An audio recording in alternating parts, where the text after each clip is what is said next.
This week's episode is brought to you by Ritual. Ritual is the multivitamin company you know and trust, and they are now introducing a line of essential protein powders, here to shake things up. Around Revolution's headquarters, we start every day with a smoothie, and those smoothies always have protein powder in them. And since we're mostly vegetarian, this protein powder has to be plant-based. So we are really looking forward to switching over to Ritual's essential protein. There are different formulas for different stages of your life, but all of them are clean and plant-based. There's also no added sugar or sugar alcohols, and all the formulas are soy-free, gluten-free, and formulated with non-GMO ingredients. So whether you're working out or walking the dog or relentlessly churning out history content for the masses, Ritual's essential protein is for you. So why not shake up your ritual? To make trying something new less scary, Ritual offers a money-back guarantee if you're not 100% in love. Plus, my listeners get 10% off during your first 3 months. Just visit ritual.com/revolutions to add essential protein today. That again, ritual.com/revolutions. Hello, and welcome to Revolutions. Episode 10.80, The Revolt of the Czechoslovak Legion. Last time we pivoted from revolution to civil war by talking about the peripheral crescent off to the west and south that would become major centers of conflict over the next several years. This week, we are going to start by returning to the Russian heartland to cover how the Soviet government in Moscow navigated their own pivot from revolution to civil war, which, for the record, Lenin and the gang didn't really see much of a distinction between the two. For them, class war was civil war, and civil war was class war. They were not two peas in a pod, they were literally just the one pea going by two different names. But though Lenin expected and even embraced civil war, I don't think he suspected how big that civil war was going to get, because no one expected a wild card called the Czechoslovak Legion to blow the whole thing sky high. So given everything we've discussed over the past few episodes with the Treaty of Brest-Litovsk and its humiliating abandonment of huge swaths of territory, I might have tempted you into believing Lenin's government was only left in charge of a small chunk of territory, some little blob connecting Moscow to Petrograd that amounted to little more than a glorified city-state. But this is really super not the case. Soviet Russia was huge. It encompassed about 1 million square miles and contained more than 60 million people. It was, in fact, still the largest single political entity in the European orbit, both in area and population. Soviet Russia was bigger than France, it was bigger than Germany. It was certainly bigger than any of the individual peripheral bits they had renounced at Brest-Litovsk. And spoiler alert, it's going to be one of the big reasons they ultimately win the Civil War. But here in the spring of 1918, the potential resources and manpower the Soviet government could harness from this vast territory was just that. It was potential. The Bolshevik seizure of power in October 1917 did not magically solve all the social, economic, and political dysfunction that had plagued Russia since the start of the war, and also, I suppose, the several centuries before that. Inflation and scarcity, the two big problems that had sparked the February Revolution in the first place, remained ongoing issues. The only difference after October was the Bolsheviks could no longer blame the powers that be for the dysfunction, because they now were the powers that be. They would need a solution, or they would follow the governments of Tsar Nicholas, Prince Lvov, and Alexander Kerensky into the dustbin of history. By far the biggest immediate problem in Soviet Russia was food scarcity in the cities. 1 year earlier, food scarcity had been so bad the people overthrew a 300-year-old monarchy. Now, it might even be worse. Because though the Treaty of Brest-Litovsk left Soviet Russia with a great deal of territory, it still cost them the produce from major agricultural centers like Ukraine and the Transcaucasus, and then, as we'll talk about here in a minute, they are also about to be cut off from the additional fertile regions around the Volga River.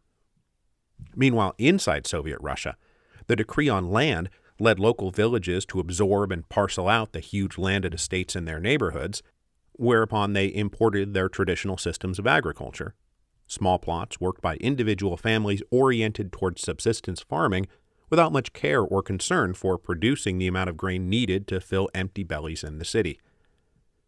And even when and where there was a surplus of grain, it was a challenge to procure and transport it. The rail system had fallen into a state of acute disrepair and was presently running at like a quarter of its potential capacity. Plus, there was a problem of acquisition. The peasants didn't want to sell their grain for worthless paper money, and any attempt to force them to sell for worthless paper money led them to simply hide their grain, rather than give it away for nothing. The food scarcity problem was exacerbated by another acute economic problem the Soviet government had to grapple with: a manufacturing crisis. Since the war started in 1914, factories, plants, and mines had all been oriented towards wartime production. Guns, munitions, and uniforms replaced regular old consumer goods.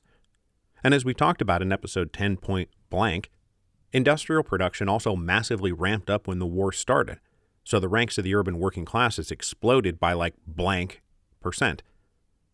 This is where so much of the energy and momentum of the revolution in 1917 had come from. But now the war was over, leading to three interrelated problems. First, factories were shutting down as wartime demand collapsed. Second, factories repurposed for wartime production could not return to manufacturing regular old consumer goods just at the drop of a hat. And third, even those factories that could have remained open were often idle on account of ongoing shortages in fuel and raw materials. So this led to a growing unemployment and underemployment crisis. In the spring of 1918, unemployed workers either lingered hungrily and dangerously in the cities, or they decamped back to their home villages. In response to the disorganized and hungry chaos of the winter of 1917-1918, a spontaneously self-organized phenomenon appeared. This was the bagmen. The bagmen were individuals who filled bags with small tradable goods, hopped on trains to rural areas, and then bartered and exchanged those goods for food. Then they came back to the cities to either sell what they had acquired, or, as often as not, make deliveries to the people who had given them the tradable goods to go out and exchange for food. Now, one single bagman was just one guy, carrying some bags. He was limited to what a single person could carry. But as this became the most reliable way for an urban family to get food, the ranks of the bagmen grew exponentially, and soon hundreds of thousands of them were swarming back and forth from city to country and back. Over the weeks and months, the phenomenon took on a bit of organized cohesion. Bagmen started traveling in groups, usually armed. Co-ops sprouted up in both town and country to reliably facilitate exchange and delivery.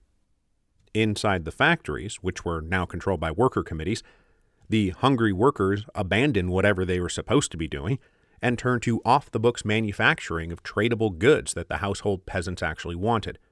They made stoves, knives, work tools, candle holders, axes, plows, and especially cigarette lighters, a much coveted novelty.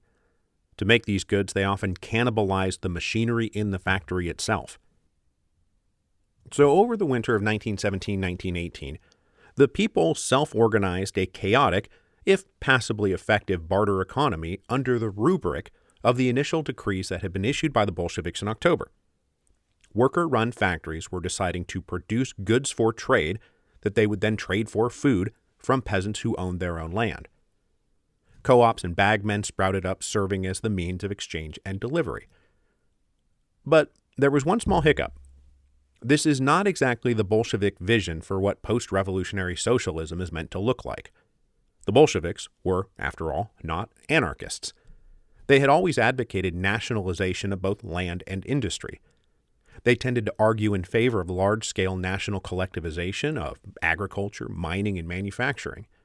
That is how they would take a backward medieval society like Russia and turn it into a modern and advanced socialist society, without the prolonged period of bourgeois capitalist rule demanded by their rivals, the Mensheviks and SRs. The Bolsheviks also tended to be very hostile to the idea of market activity in general, assuming that it was an exploitive feature of capitalism that would have no place in the society they were building. They portrayed the bagmen, for example, as greedy parasites and speculators, exploiting the food crisis for their own selfish advantage. So the policies the Soviet government started rolling out in the spring of 1918 thus aimed to bring organization and control to an anarchistic system growing up organically under their feet. And we call this collection of policies war communism. Now, just to be clear, no one called it war communism at the time. This is a term we use to retroactively describe the system.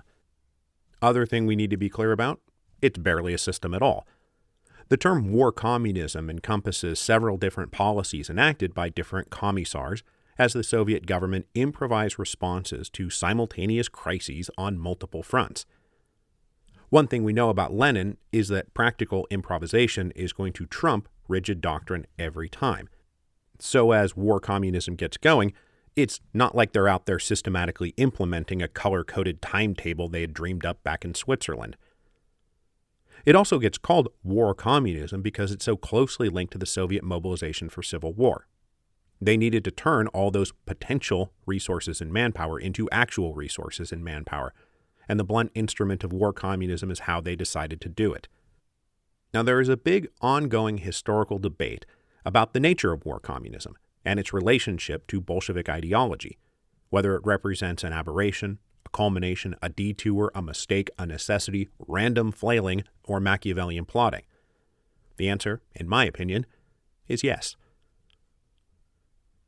So for today, I want to talk about two big parts of war communism. First, on May 9, 1918, the government declared a food dictatorship. The food dictatorship blew up the peasants' claim to ownership over the grain they were now selling. The government, appointed by the Soviet of Workers, Soldiers, and Peasant Deputies, representing the workers, soldiers, and peasants of Russia, claimed the responsibility for acquiring and delivering food to the cities. Food was a right. Food belonged to everyone, not merely the peasants who grew it. To implement the food dictatorship, the Soviet formed food detachments, armed companies who would travel out to the rural areas and simply take surplus grain and bring it back to the cities. There would be no more buying and selling, no more trading, no more bagmen. But you can imagine what happened when these food detachments started fanning out. They used incredibly heavy-handed tactics to extract grain and food they believed the selfish peasants were withholding. There are tons of stories about food detachments trashing houses, burning buildings, assaulting people, raping women, and murdering people who stood in their way.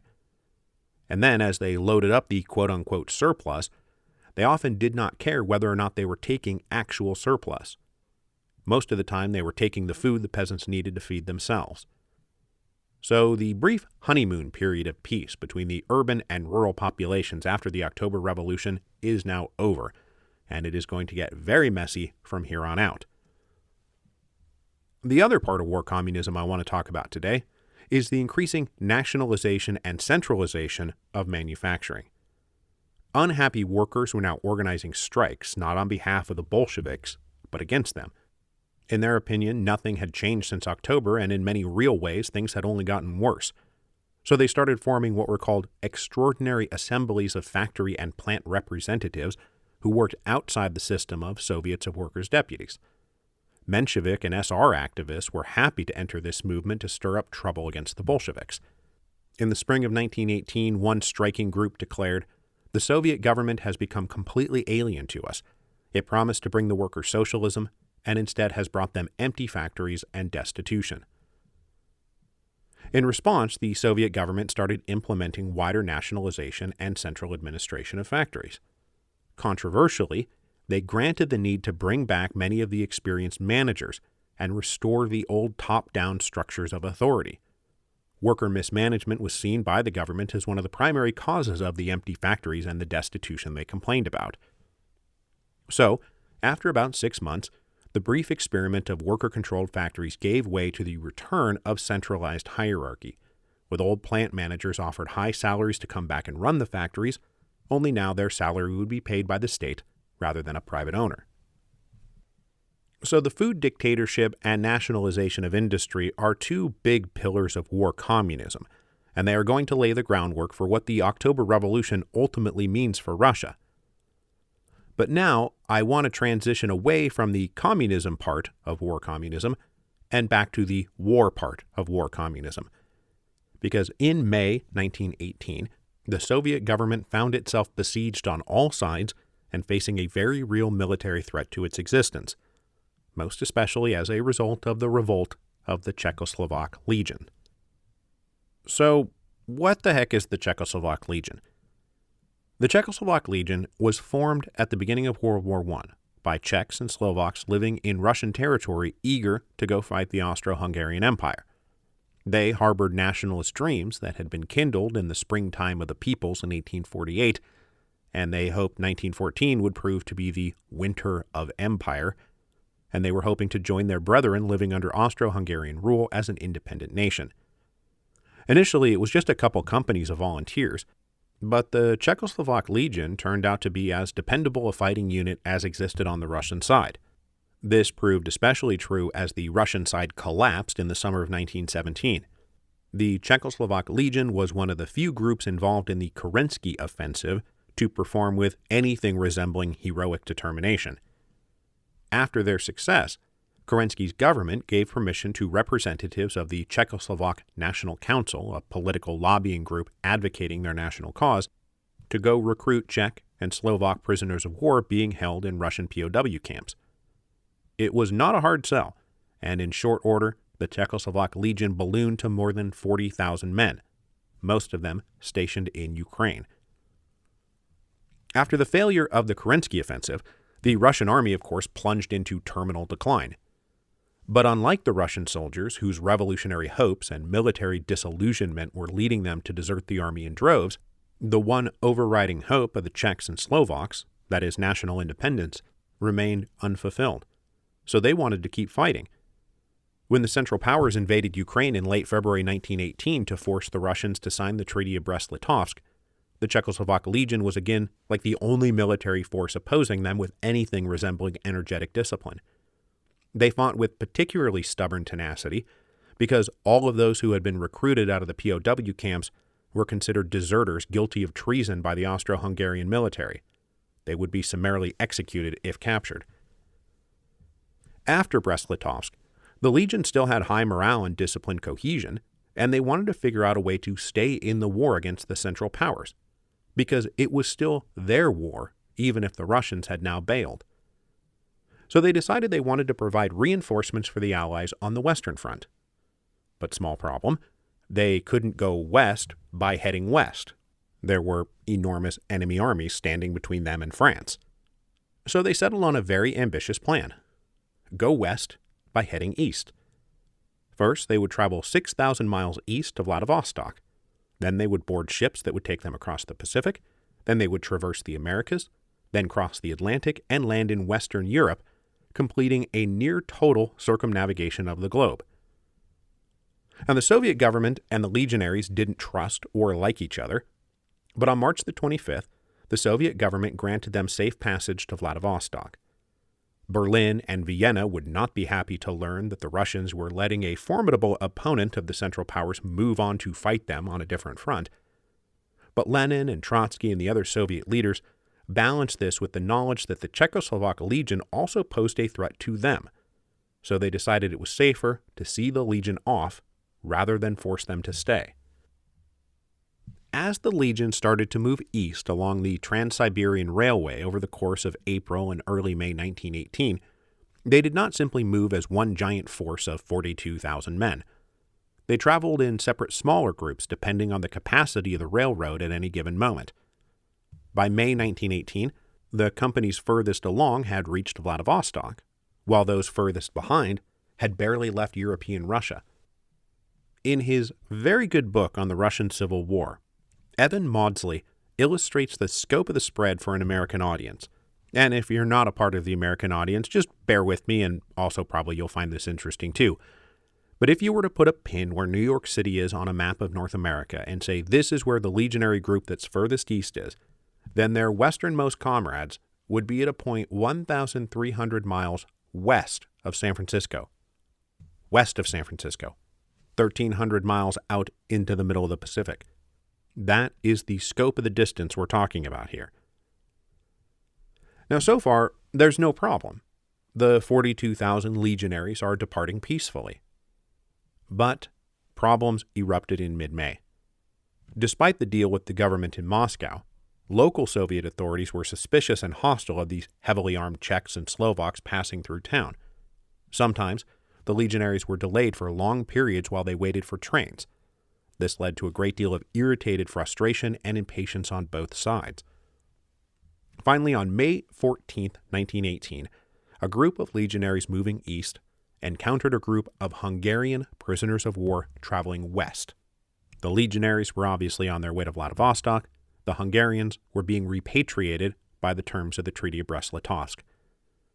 They ran into each other in the city of Chelyabinsk, just east of the Ural Mountains. The Hungarians considered these Czechs and Slovaks to be traitors, while the legionaries were like, traitors to what? It may be your empire, but it's not our empire. Insults were hurled, fighting broke out.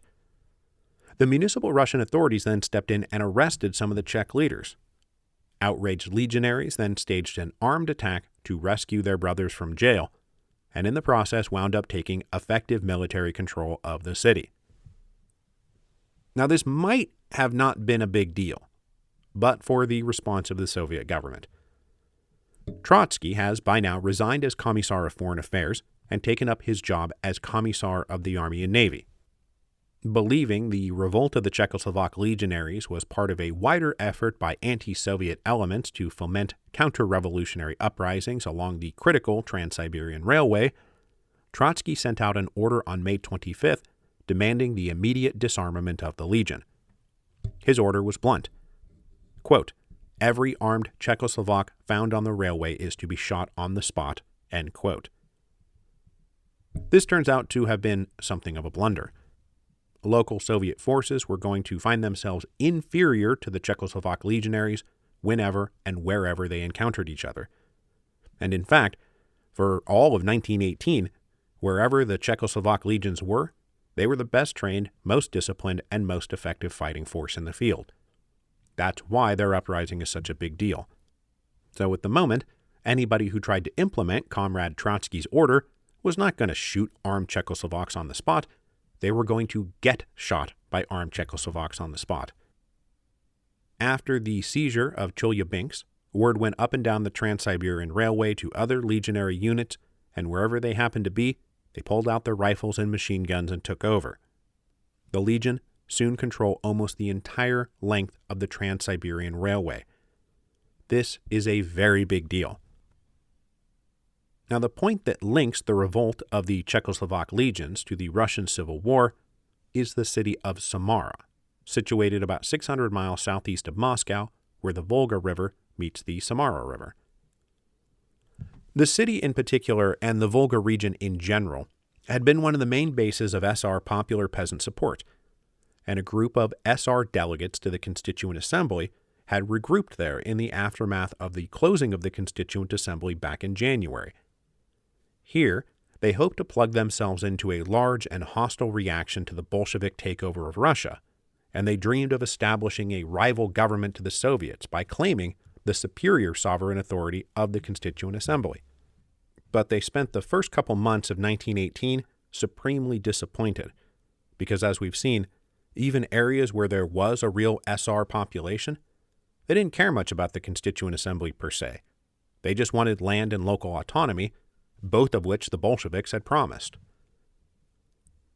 The other problem for the SR leadership was that they couldn't rally anybody to fight for them. They couldn't even rally enough armed supporters to take over Samara, which at the moment was only tenuously held by a Soviet-aligned municipal government defended by about 2,000 Red Guards. And not for nothing, but if you're claiming to be the legitimate government of a country and you can't get anybody who's willing to kill or die for you, well, how legitimate are you? Because one of the unspoken tests of political legitimacy is, can you find enough people willing to kill or die for you? In early June 1918, though, after the revolt in Chelyabinsk, a large cluster of about 8,000 Czechoslovak legionaries started rolling east to meet up with their brothers on the far side of the Urals. Now, the legionaries had never been keen to stick around in Russia, nor did they really want to get caught up in a civil war. But the SR leaders in Samara made the point that they all agreed on one thing, that the Treaty of Brest-Litovsk was a humiliating disaster. If the SR government reclaimed power from the Bolsheviks, who were, after all, probably on the German payroll, they might be able to reopen the Eastern Front and fight on the same side again. The SR leaders made some extravagant claims about already securing French support, and they convinced the 8,000 legionaries to roll into Samara on June 8th and take over the city from the meager force of Red Guards, practically without firing a shot. I mean, they fired a few shots, but it was practically without firing a shot. With the legionaries standing behind them with rifles and machine guns, the SR leadership then declared themselves to be the committee members of the Constituent Assembly, ever after called by the Russian abbreviation the Komuch. The Komuch called upon all Constituent Assembly delegates to convene in Samara to reconstitute a quorum in order to stake a claim to being the true legal government of Russia. Initially, the Komuch was just a small 5-man committee, but it would grow over the next several months as many delegates did in fact heed the call, including the chairman of the Constituent Assembly, Viktor Chernov, whose name still counted for something, and also Old Breshkovskaya, who had long since shed her most radical and violent tendencies, but she showed up to lend the Komuch her impeccable revolutionary aura. Their simple stated goal was the restoration of constitutional democracy, which had been overthrown by the Bolsheviks in January. These events then directly influenced events in the Far East in Siberia, with the north-south front line of a civil war being drawn down the length of the Volga, coupled with the fact that the Czech legionaries now controlled the Trans-Siberian Railroad. Most of Siberia fell out of Soviet control. Shortly after the canceling of the Constituent Assembly, some SRs had set up what they called the Provisional Siberian Government in Vladivostok, while more conservative monarchist and nationalist elements had set up a rival Siberian organization in Omsk. The Vladivostok SRs refused to recognize the more conservative whites in Omsk, and that non-recognition was mutual. To the extent that there remained an officer corps and remnants of the old Imperial Army out in Siberia, they all naturally gravitated towards Omsk, where they hoped to rebuild not just an anti-Bolshevik force, but an anti-Red force to drive out all the hated socialists and restore something like dignity to the Russian Empire. The group in Omsk would soon be joined by Admiral Alexander Kolchak, who is presently in the midst of his own odd sojourn around the world towards his date with historical destiny. But that's for later. By June 1918, Soviet Russia was now surrounded. With the revolt of the Czechoslovak Legion and the formation of the Komuch on the Volga and an alternate Siberian government down in the Far East, their eastern border now fell well short of the Ural Mountains. Down south, General Denikin's volunteer army was growing alongside a Don Cossack army. In the Caucasus, the Menshevik-led Transcaucasian Democratic Federative Republic was presently ascendant.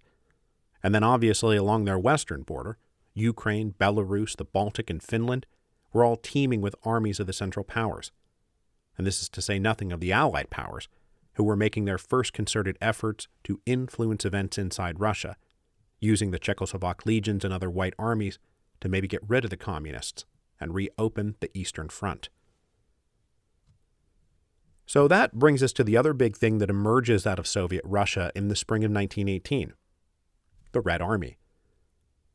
Now, of course, the old Imperial Army had been demobilized and simply ceased to exist.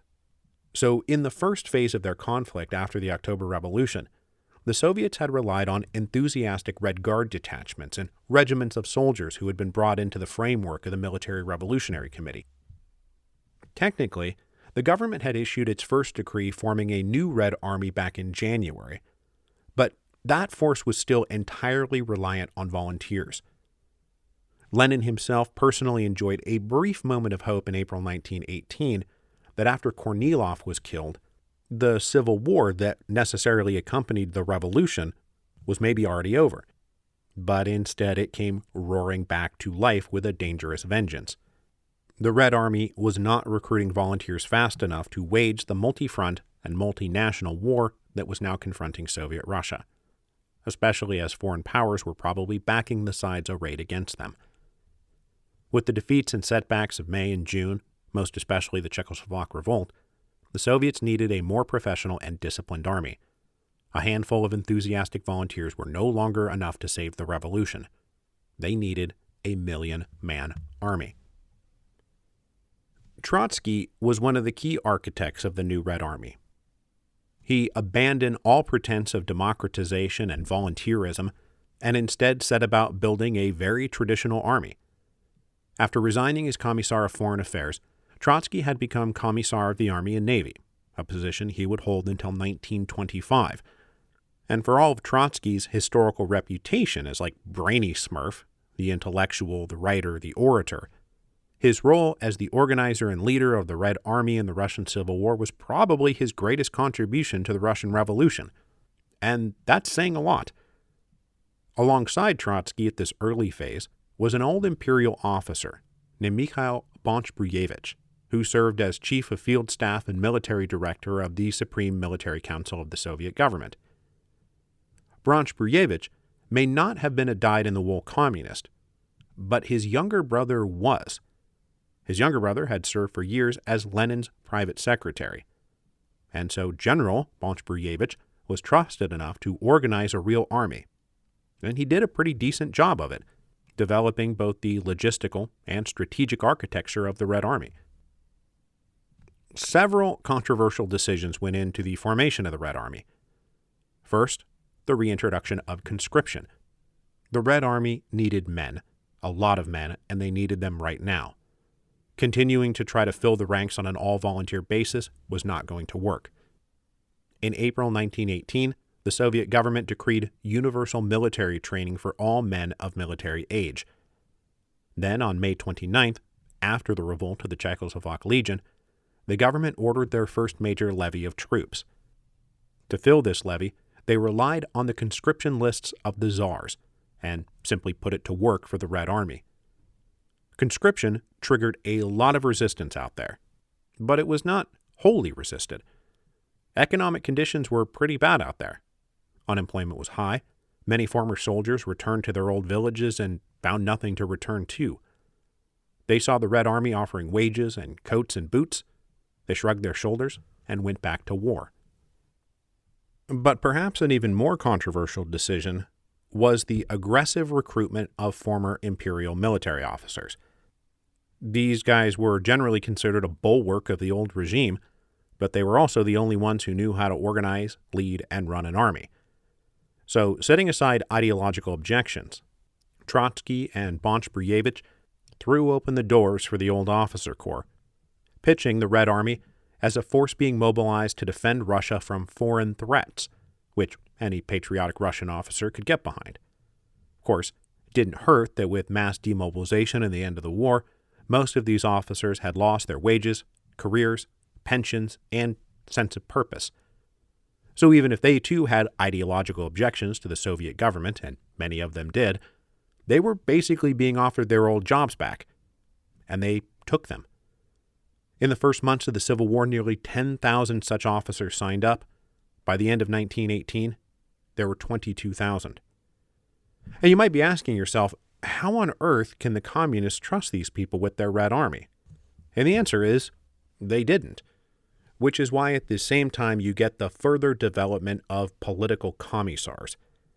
The political commissars would be assigned to keep an eye on the officers and countersign all their orders to ensure political reliability. Trotsky also let it be known that the family and friends of these officers would be kept under watch. He said, "Let the turncoats realize that at the same time they are betraying their own families, their fathers, mothers, sisters, brothers, wives, and children." He was deadly serious about this, as were the Cheka, the organization tasked with ensuring everyone's political reliability. Not just officers, everybody, by any and all means necessary. Next time, we will advance into the summer of 1918. With opposition to Soviet authority in Russia growing, the government systematically outlawed all political parties, not just the cadets, but also the Mensheviks and the Right SRs.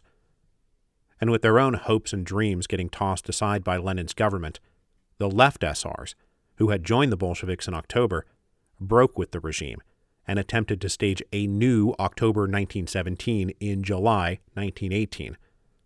And when it failed, one-party communist rule in Russia would be permanently cemented. But I say next time because Saturnalia is upon us once again, and I will be taking the next 2 weeks off for the holidays. Now, if you need a last-minute gift idea, by all means, Hero of Two Worlds, the Marquis de Lafayette in the Age of Revolution is right there. Just saying. But other than that, I hope everyone out there is happy and healthy, and I wish you a very happy Saturnalia and a very happy New Year, and I will see you in 2022.